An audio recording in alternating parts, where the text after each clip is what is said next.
I prema posljednjim statističkim podacima naša zemlja među zaposlenima u transportnom sektoru ima oko 20% žena.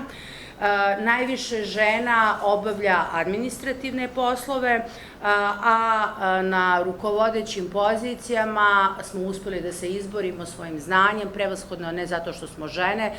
da bude 27% žena. I iako je još uvek ovo vrlo neravnomerno raspodeljeno kada je u pitanju odnos polova, ovi podaci nas ipak svrstavaju u evropski prosek, gde je 22% zabeleženo učešće žena u transportnom sektoru na nivou Evropske unije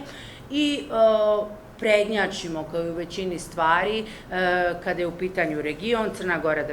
19%, Makedonija 14%, ali ipak još uvek vidimo da postoji značajnog prostora da i dalje delujemo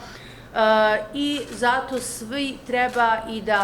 i dalje radimo na tome, prosto da nam se da prilika, mi žene same znamo kada nam se da prilika da je mi ne ispuštamo i da je itekako iskoristimo.